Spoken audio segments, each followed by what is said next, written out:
importance of a very important scholar and thinker and social critic, and join me in welcoming him warmly to LSE.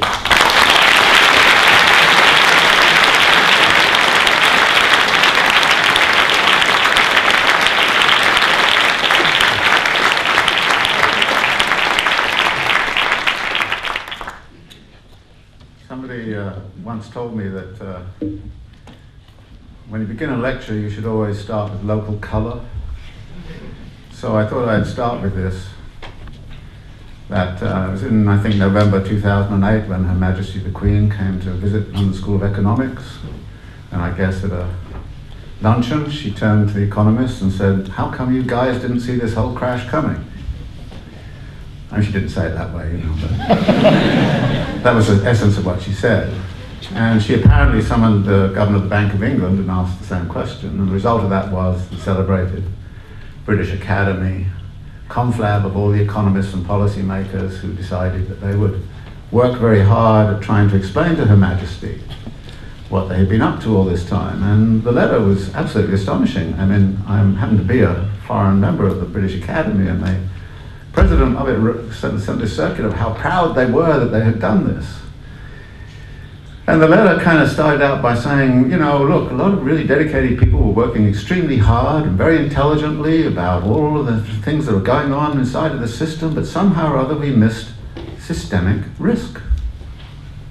And you say, what? You missed systemic risk? And they then went to talk about the politics of denial and all the rest of it. Now, to me, systemic risk, if I translate it into my language, is about the internal contradictions of capital accumulation. No wonder they missed it. And actually, what's very interesting is when you look at the structure of explanations of the current crisis, you'll find almost no analysis along those lines. And what I tried to do in the Enigma was to provide some sort of analysis along those lines. Not entirely bypassing all of the other frameworks that exist. And if you divide them into genres, you'll see there's a whole genre which is about human failing and human greed and all the rest of it, human nature and you know, the animal spirits of the entrepreneur and desire for mastery of the universe, all those kinds of things, you know. And then there's the institutional failures, and people go into that. Then there's the failure of economic theory, the idea that efficient markets don't automatically, you know, clear efficient market hypothesis and all the rest of it, and that we should have listened to the theories of Hyman Minsky rather than sort of taking this efficient market hypothesis. And then there are cultural explanations, which are actually beginning to well up a little bit in a rather uncomfortable way. I encountered those when I was in Germany and France when it first broke out, which they all thought it was due to the defects of Anglo-Saxon culture. And disavowed it had anything to do with them, you know, and they were being hit by all of this. But actually the same thing's going on. If you look at the way in which the Greek situation is being portrayed, it's being portrayed as a defect of Greek character. And there's an article out in the International Herald Tribune today that kind of says, well, the problem is they're too Orientalist. You kind of go, no, this stuff. But actually there is a cultural element in this whole thing, which we can note. I mean, for example, the fact that in the United States we have around 68–69% of the population are homeowners, and that in Switzerland it's only 22%. Now, you can track this down to a cultural preference, and to some degree it has become one. So there's this notion that the American dream is going to be home ownership. On the other hand, when you look at economic policy, you see that there's something called the mortgage tax interest deduction, which offers a huge subsidy to the upper classes to become homeowners and to go into debt and mortgages. I mean, the bigger your mortgage debt, the more interest you're paying, the more tax break you get. So this is hardly a cultural preference which is based in some, I don't know, American Revolution or something like that. It's also something that's been promoted. And actually, if you go back and you track it back in the 1930s, you find the language there. They say, debt-encumbered homeowners don't go on strike. So it's a nice kind of social control element involved in the promotion of this idea of home ownership. So there are all of those elements, so I'm not discounting those. But what I wanted to talk about really was the internal contradictions, but also to do it in a way which acknowledges one of the things that Michael was talking about, which is the peculiar geography of it all. And that does pose a whole set of problems which I've been worried about for a very long time.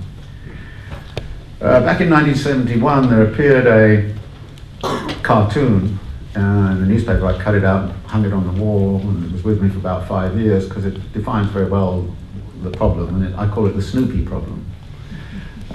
Snoopy decides he's going to write a great novel. And so he begins, "It was a dark and stormy night." Famous banal opening by somebody wrote. And then he said, "A shot rang out." And then he said, "A door slammed, the maid screamed." And then he gets to Snoopy, said, "The plot is thickening." And he said, "Over the horizon came a pirate ship." And then, and I've forgotten all of the frames, but it just goes on in this vein, and it says, "And somewhere the king was living in luxury while the whole of his people starved. And somewhere in Kansas, a small boy was growing up." And then the final frame says, "In part 2, I put all of this together." And actually, it's very hard to put together this. I mean, how do you write part 2 of this current crisis?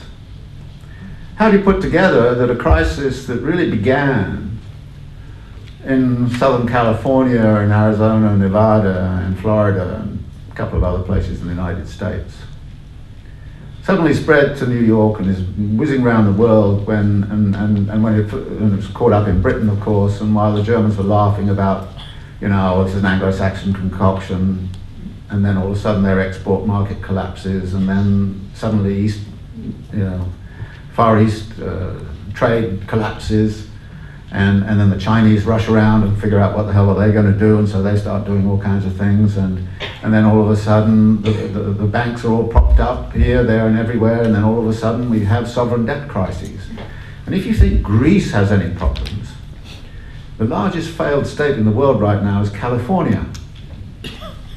And if it were not for federal transfers of Social Security payments and all those other kinds of things, California would be completely wrecked. In fact, California is about to play the same role in US politics as the New York fiscal crisis played in 1973, which ushered in the neoliberal turn.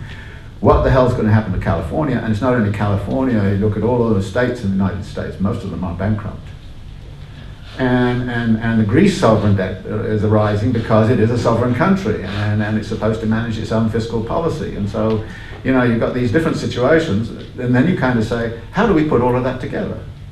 How did it happen that the financial system gets stabilized and gets displaced by a sovereign debt crisis, either of the states inside of the United States or of states like Greece? And of course, we go further, we get the pigs, as they're called, you know, Portugal, Ireland, Greece, and Spain.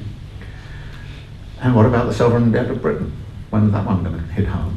And what about the sovereign debt of the United States, which is interesting in its structure? I've mentioned the home ownership thing. When you add up all of the debt inside the United States, federal debt, state debt, municipal debt, corporate debt, and household debt, 40% of the total debt of the United States is wrapped up in the mortgage market. It's huge. It's huge. And so you can kind of see that these problems are there. So what I set out to do in the book is to try to give an accounting of the general lines that the crises take and how they work, why they are foundational, if you like, to the way capitalism works, why you cannot have a crisis-free capitalism, and then try to talk about the various specificities of this crisis against the background of the many other crises that have been unfolding. We are deluded when we kind of say there's something special going on in this particular crisis, because look at the number of financial crises there have been since the mid-1970s. Again and again and again. And if you add fiscal crises of the state to the financial crises, you see huge ones. The reason you didn't have a financial crisis in New York City in the 1980s was because the IMF went off and sucked it to the Mexicans and said, you've got to pay back. And you pay back by reducing the living standards of the whole people of Mexico. And it wasn't only Mexico, it was something like 40 developing countries who had to pay back. So you didn't have a financial crisis, you had a fiscal crisis in Mexico, and it was solved by attacking the standards of living of the people. One of the things I lay out in the neoliberalism book is how neoliberalism departed its own